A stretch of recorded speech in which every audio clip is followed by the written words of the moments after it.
Olá, meus amigos, eu sou o Lucas Docas e nesse vídeo de hoje que eu tô gravando aqui pra vocês, aproveitando esse momento aqui onde os pedreiros foram embora, onde eu tô praticamente sozinho no sítio, tá tudo muito calmo, coisa assim, tem obra, não vou negar pra vocês, olha o tamanho da obra ali atrás, não tem como dizer que não tem. E enquanto eu tô indo lá só verificar se a porteira tá fechada ou não, resolvi gravar pra vocês um pouquinho aqui. Esse vídeo é exclusivo do canal Montanha Fria, tá? Ele não vai aparecer no Príncipe Exilado. E sobre o que eu resolvi gravar? Recentemente eu vi um vídeo de um cara que fala de chácara, de coisa assim.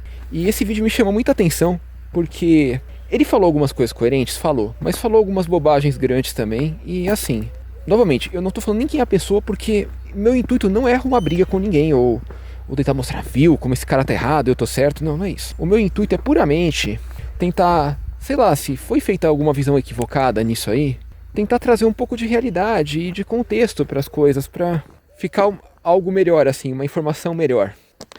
E me chamou muita atenção pelo seguinte, porque teve um comentário que, assim, muito marcante. E aí, existe um melhor tipo de cidade para mudar para uma zona rural, na visão do cara. E na visão do cara, esse melhor tipo é uma coisa meio que universal, assim, não é uma coisa meio que, na minha realidade é melhor pra mim isso, mas pode ser que na realidade de outra pessoa não seja. E isso é uma coisa que me chama muita atenção, porque na boa, o que é melhor pra mim pode não ser melhor pra outra pessoa. E eu achei isso um pouco zoado. Lógico, não vou falar que ele está 100% sem razão de nada, porque até aí tem coisas que ele falou que fazem sentido, que é verdade, mas tem coisas que podem fazer sentido no mundo dele especificamente, e tem coisas que, assim, cara, é uma maneira muito bizarra de tentar passar isso como uma verdade pros outros, porque vai que outra pessoa quer uma coisa completamente diferente de você, e aí você põe isso como um dogma, como uma coisa que é o certo, tem que ser perseguido esse objetivo, e enfim. Eu não gosto de tratar as coisas desse jeito, e por esse motivo que eu tô gravando agora. Então, né, gente, na visão do cara, lembrando, é um cara que faz canal de chácara. É um cara que, vamos pensar assim, é um cara mais velho, já não é tipo a minha idade. Eu sou relativamente novo, eu tenho uns 30 anos mais ou menos. Esse cara deve ter o quê? Uns 60 anos. Deve ser outra realidade. É um cara que fala isso falando em chácara em si, que é propriedade pequena, né? E não em propriedade de grande porte, que nem a minha, por exemplo. Grande porte, entre aspas. Ela é uma pequena propriedade, mas uma propriedade rural de verdade, né? A do cara é tipo aquelas chacrinhas urbanas, que é pouco mais que uma casa em condomínio de terreno. Então são realidades distintas, é isso que eu quero mostrar. Não tô querendo nem dizer que uma coisa é melhor que a outra, tô querendo dizer que são realidades diferentes. E aí, na opinião dele, existe um tamanho certo de cidade para você estar, porque se você tiver uma cidade muito pequena, isso pode ser um problema. Não ir pro extremo, assim. E o cara tá certo, o cara tá errado sobre isso, e aqui eu vou dar minha opinião sincera. Tudo depende do que você quer e do que você espera.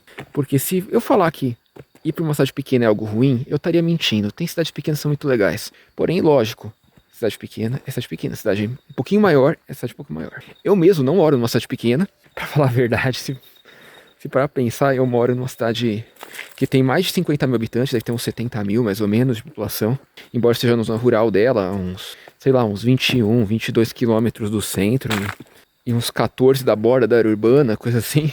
E essa cidade é um subúrbio, uma cidade metropolitana de uma cidade maior que tem tipo 1 milhão de habitantes. Então, tipo, se eu andar 50 quilômetros, eu já vou, ou menos que isso, eu vou ter chegado no centro de uma cidade de 1 milhão de habitantes. Então, tipo, novamente, eu não considero que eu moro numa cidade pequena, cara. Porque se eu andar 50 quilômetros, menos que isso, eu já cheguei no centro da cidade maior aqui perto, né? Centro de Sorocaba, vamos falar abertamente, né? Se eu andar 50 quilômetros, eu já tô no centro de Sorocaba. Então, abertamente, eu não me considero um morador de uma cidade muito pequena. Assim, e quando eu chamo de cidade pequena, eu me refiro especificamente àquelas que devem ter, tipo, uns 2 mil, 5 mil habitantes, menos de 10 mil, vamos falar assim. Até porque eu considero que cidades pequenas com mais de 10 mil habitantes geralmente não são tão pequenas assim, né? Não tava fechado, mas eu fechei ali, vou até conferir de novo. Mania minha, eu gosto de ficar conferindo se as coisas estão trancadas ou não. Não que vai mudar grande coisa, mas é mania minha, eu sempre gosto de conferir, né? Tranquei direito agora. Então, aí segue essa lógica, né? Então eu não considero que eu moro numa cidade pequena. Mas eu, ao longo da minha busca por esse lugar, eu rodei cidades pequenas também. E uma coisa a ser pontuada, muito importante a respeito desse negócio de cidade grande, cidade pequena, tamanho de cidade assim, não é tanto o tamanho em si da cidade. Acho que é importante falar isso, porque às vezes tem cidades pequenas que estão muito bem localizadas e estão muito fácil acesso a uma cidade muito grande, muito bem estruturada. Existem muitos casos que eu conheço disso. Eu vou agora, enquanto falo com vocês, eu vou até o pomar de framboesa azul aqui. Quero dar uma vista nova nele. Aproveitar que eu já estou aqui perto do portão.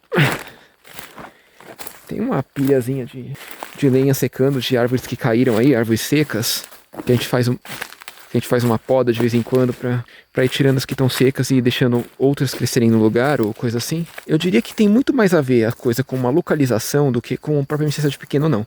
E segundo, tem horas que pode ser, depende do seu contexto, novamente. Eu não gosto de falar que o meu contexto é o ideal para todo mundo, porque eu acho que não, o meu contexto é o meu especificamente.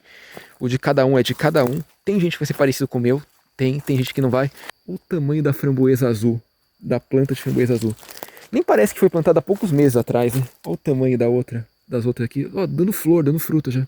Só que tá verde ainda.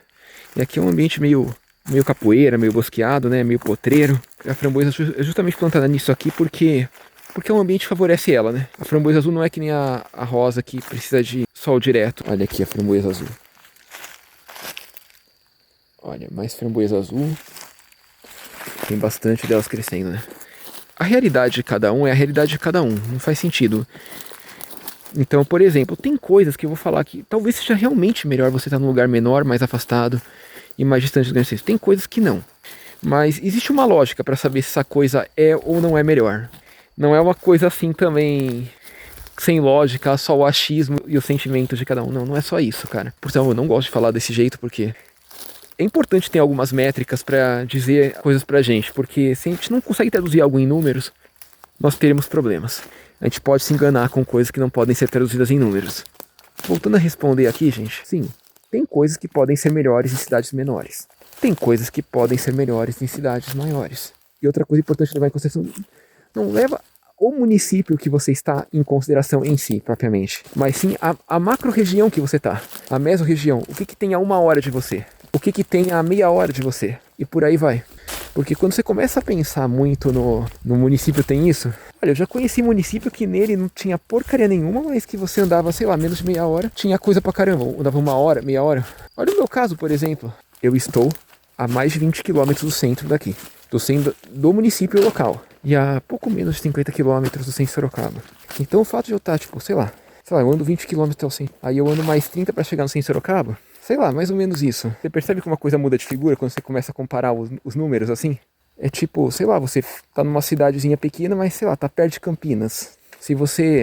Mas você tá tipo numa range de distância que você tá a 1 hora do centro de Campinas, sei lá, de Sorocaba, de São José ou de alguma... Eu tô dando exemplos que eu conheço, que estão em regiões relativamente do meu estado aqui, né? Mas em outros estados a lógica não mudaria, sabe? Você pode estar numa cidade minúscula, mas você está num contexto de uma região de grande porte, onde você vai ter acesso a recursos, coisas assim. Agora, tem lugar que você pode estar numa cidade de 90 mil habitantes, e a cidade de 90 mil habitantes ser uma ilha um pouco mais povoada, em uma região completamente vazia também. Existem casos assim. E aí não necessariamente quer dizer muita coisa. Eu acho que assim, tem contexto e contexto. E essa métrica aí das distâncias, o tempo que você vai levar para chegar a determinado recurso, determinada coisa, é muito bacana, porque falar em... eu moro num município de 90 mil habitantes, tá bom. E aí eu tô 30 quilômetros de terra do centro dele, e sei lá, esse município de 90 mil habitantes seria uma ilha mais habitada no meio de uma região vazia, e assim, sei lá, e nem tem tanto recurso assim. Nem sempre o mais populoso, o mais habitado, o maior, vai dizer alguma coisa realmente válida sobre você, né? Às vezes, a questão logística é mais importante. Você pensar no quadro macro da logística do seu lugar. Isso faz mais diferença. E segundo, às vezes tem regiões menores, menos povoadas, que são melhores para algumas coisas. E terceiro, vamos pegar um pouco do quadro do cara que falou. O cara é uma pessoa de mais idade e ele está com uma propriedade pequena. Propriedades pequenas, geralmente... é melhor você estar mais perto da zona urbana de alguma maneira. Até porque propriedades pequenas não costumam ser propriedades produtivas. Então, a sua preocupação maior... Tudo bem, você vai ter um quintalzinho para fazer alguma coisa, mas você não vai conseguir produzir tudo que você consome nesse quintalzinho de 1000 metros. Não dá. Isso é meio mitológico, não existe. sei lá, com os 90 mil metros aqui eu tenho dúvida se eu realmente conseguiria produzir tudo o que eu preciso, talvez dê, mas assim, com 1000 metros, nem cria essa ilusão de que isso vai ser autossuficiente. Você pode, talvez, ter uma hortinha, um galinheiro, às vezes tem um pouco de água, consegue ter um tanquinho de peixe, dependendo da propriedade, do que ela permite de recurso hídrico também, porque tem gente que acha que tanque de peixe é coisa simples de ter, né? Você precisa ter volume hídrico para poder manter um tanque de peixe funcional. Se não tiver uma vazão que, assim, você reencha o tanque a cada 1 hora, a cada meia hora, você renove completamente a água do tanque, tipo, seu tanque vai ser um negócio morto, cheio de água verde e vai ficar zoado. Então também vamos tomar esse cuidado para não ficar muito mitológica a coisa. Olha a framboesa como é que tá aqui do lado. O parreiral tá ganhando vida agora que passou o inverno e chegou a primavera. O tempo começou a esquentar, então agora já, ao invés de estarmos com temperaturas constantemente ficam abaixo de 10 graus, já começamos a ter temperaturas que a maior parte do tempo está acima dos 10 e raramente começa a baixar de 10. Então começou a atividade de novo aqui da plantação. Aí falando, vamos levar em consideração o contexto dele, porque propriedade pequena tem dessa, né? Você está sujeito aos recursos que você vai trazer de fora. É como se fosse uma casa de campo, uma propriedade pequena. Uma casa em condomínio, sei lá. Você vai ter um quintalzão bacana, mas ao mesmo tempo você não vai conseguir produzir muita coisa com esse quintal em si, né? Vai ser mais se falar que tem as coisas. É bem diferente, né, de uma coisa grande assim, onde você consegue ter hectares produzindo coisas para você, né? Se você plantar esses hectares e cuidar deles. Nesse contexto mesmo, é melhor realmente uma cidade maior e mais estruturada. Afinal, quase nada do que ele vai ter no lugar vai ser advindo necessariamente de produção dele, né? Agora, cidades menores geralmente são muito boas para se ter propriedades maiores. Olha o pato selvagem ali. Ali perto da casinha de nascente na framboesa azul. Saiu correndo ali. Cidades menores geralmente são muito boas para isso, para ter propriedades grandes. E cidades menores também são geralmente muito boas por uma questão que a gente ignora muitas vezes, que é segurança, né? Quando falamos de segurança, sem dúvida, quanto menos gente tiver à sua volta, mais seguro é o lugar. Lembre-se, se você se preocupa com violência humana, você vai ter violência humana em lugares que tem humanos. Onde tem poucos humanos, tem menos, por essência. E pensando desse jeito, o carinha pode estar completamente errado. Às vezes também tem coisas que é melhor produzir em cidades menores do que em cidades maiores. Novamente, a questão logística é muito importante, mas a questão logística, só pensando no grande centro e nos grandes recursos, isso não resume toda e qualquer questão logística. Tem outras questões logísticas que podem aparecer. Por exemplo, eu estou numa região, eu vou mostrar uma coisa para vocês aqui que vocês vão entender. Olhem aqui para trás. Dá para ver, né? O tanque aqui e o tanque aqui. Tanques de truta. Eu estou numa região aqui onde não se tem o hábito de se criar trutas. O que eu quero dizer com isso? Não é que não dê para criar, eu estou criando. Tá dando certo, estão crescendo, estão enormes. Talvez o clima aqui seja até melhor do que outras regiões tradicionalmente utilizadas para a criação de truta. Porém, aqui não tem a cadeia logística da truta. O que eu quero dizer com isso? Eu quero dizer abertamente o seguinte. Eu não tenho um frigorífico para qual eu possa bater e vender as trutas na região aqui, que é especializado em truta. Não tenho um produtor de alevino para me fornecer alevino para truta, se eu criar para engorda. Até por isso estou tentando ser eu o produtor de alevino, para favorecer que comece a existir essa cadeia produtiva. Não existem tantos lugares que você encontra ração de truta por aqui. E quando você encontra, você tem que encomendar, porque eles trazem de outras regiões. Existe até uma ração de salmoná que é produzida aqui em Piedade, mas eu acho que ela é produzida aqui por causa da produção de cenoura, que a cenoura é uma grande fonte de caroteno, uma fonte barata de caroteno, e aí eles conseguem produzir o caroteno para injetar na ração dos peixes por causa disso. Mas eu acho que se deve muito mais à produção de cenoura da região do que propriamente à produção de truta da região.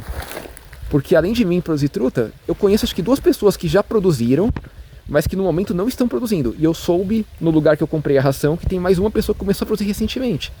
Mas é uma dificuldade muito grande, porque você tem que trazer alevino de mais de 200 km daqui. Imagina, trazer o alevino de mais de 200 km. Tem região que é pequena, talvez, de logística, em termos de grandes centros, mas que talvez, para, por exemplo, produção de truta, pessoal, no Vale do Paraíba, Serra da Mantiqueira e coisa assim. Aquela região, eu diria que é menos povoada do que a região aqui em volta de Sorocaba. Ou melhor, talvez perto de São José não seja mais ou menos igual, mas quando você pensa mais para dentro da Serra da Mantiqueira, por exemplo, ou mais para dentro do Vale do Paraíba, para longe de São José, é bem menos. A lógica da logística no geral é pior, mas talvez a lógica para a produção de truta seja melhor lá. Você já esteja mais dentro da logística local, da logística dessa cadeia produtiva em si.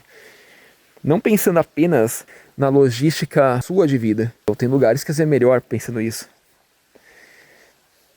Agora, é lógico, né? Estar perto de grandes centros é sem dúvida uma vantagem logística na hora de fazer negócios rurais. Então, por exemplo, eu não tenho dúvida que eu estando aqui, talvez eu esteja meio fora dessa cadeia logística da truta em si. Mas não quer dizer que vai ser necessariamente pior para mim trabalhar com truta aqui. Talvez eu até tenha uma oportunidade, por ser o único que consiga produzir os alevinos nessa região. E ao longo do tempo consiga criar uma nova cadeia logística mais centrada na minha produção de alevino em si. Enfim. Tem questões como essas, tem questões ligadas ao tamanho da propriedade, lógico que vai dizer o que é melhor ou o que é pior para você. Tem questões ligadas a você como pessoa. Por exemplo, tem pessoas que sei lá, não tem família, já estão longe da família de qualquer jeito. E aí, ir para um lugar longe, remoto, talvez não faça tanta diferença na vida dela. Mas tem pessoas que não. Tem pessoas que, sei lá, estão indo com a cara e com a coragem para produzir alguma coisa, ou já vivem de um trabalho remoto e, enfim, e outros critérios passam a ser mais importantes. E tem pessoas que talvez estejam muito ligadas a algum local de trabalho, a alguma cidade específica, e aí não tenha muito como fugir disso. Então, sendo sincero para vocês, o contexto individual de cada um vai em primeiro lugar. E, na minha visão, o mais importante é entender a logística das coisas. Mais do que, eu tô numa cidade de, sei lá, 10 mil habitantes ou de 90, ou coisa assim. Porque às vezes você tá numa cidade de 10 mil habitantes, mas você tá tão perto de uma de 1 milhão, de meio milhão, de 200 mil, sei lá. Que é melhor tá numa de menos de 10 mil, mas que é perto disso, do que tá numa de 90 mil, que não é perto de nada. Essa relação logística é importante. E a relação logística também do que você vai produzir, de como você vai fazer o lugar funcionar é importante também. E realmente, quando você pensa em propriedade grande, propriedade pequena, tem questões que mudam completamente. Essa questão da produção que eu falo faz muito sentido para propriedade grande. Para propriedade pequena, a necessidade disso é pequena, cara. É mais importante pensar na logística de vida do que propriamente de como torná-la rentável, porque propriedades pequenas dificilmente se tornam rentáveis com produção agrícola. Isso é, quando elas se tornam, porque muitas vezes nem isso é possível fazer com elas. Mas é lógico também, tem pessoas que não querem uma propriedade produtiva, tem pessoas que, sei lá, são aposentadas e querem ter para um lazer, e aí ter uma propriedade grande significa mais custo e mais trabalho, e não necessariamente uma coisa melhor também para esse tipo de pessoa. Então, contexto individual de cada um. E bom, gente, acho que por esse vídeo é isso, tava com vontade de gravá-lo, tá aqui, espero que tenham gostado, obrigado e até a próxima.